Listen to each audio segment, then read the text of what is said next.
الرسول عليه الصلاة والسلام قال افشوا السلام خيركم من يبدأ بالسلام. بس الغريب ان الغير مسلمين هم اللي يطبقون هالشيء. مريم أمريكية تبتسم بوجهي سلم علي. مريم عربية أول شيء يطلع منها انتي ليش لابسة النقاب بأمريكا؟ انتي بهالشكل تشوهين صورة الإسلام والمسلمين. انتي بهالشكل تحسسينهم ان احنا متشددين ورجعيين وغجريين وإرهابيين و من هالمسميات اللي أصلا ما سمعتها إلا من المسلمين. ما بيخرب عليكم الفيديو، بتشوفون من ضمن المقابلات وحدة عربية وردة فعلها مش شيء جديد. هدفي من هالفيديو إني أراويكم الواقع اللي أنا أشوفه. هل الغير مسلمين فعلا يخافون من النقاب؟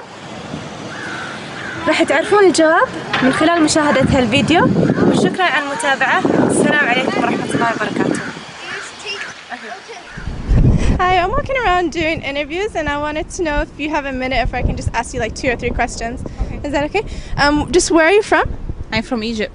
From Egypt. What is your... Yes.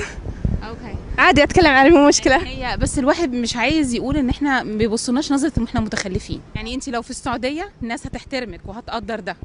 انت جنب الحرم والناس فاهمة والناس مقدرة يعني ايه نقاب ويعني ايه هنا المجتمع مش فاهم. يعني انت قصدك ان مثلا ان الاسلام المفروض بس يكون في السعودية؟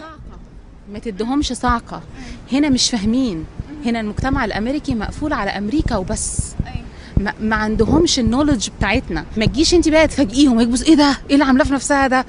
ولا مثلا الاطفال هم مش متعودين هم يشوفوا ده. ربنا سبحانه وتعالى لما يشوف ان انت بتمثلي دينك بطريقه الناس تحترمها وتقدرها ولا تخوفهم منها. هم هنا بيخافوا. I just want to know if you see a woman such as myself who is wearing the face veil, does it intimidate you or do you feel scared? No. No? When you see a veiled woman such as myself, do you feel scared or intimidated? No. I have a deep respect for everyone's culture, so I want to make sure that everyone has the ability to believe in what they want, because I think everyone has the equal right to do so. I'm indifferent. I don't care. Like if that's what you want to wear, like that's fine. I've had like a lot of respect for people that wear the traditional wear. Like it's just like I kind of just like yeah. like yeah, wear your traditional wear. I feel normal. It's not too scared. No.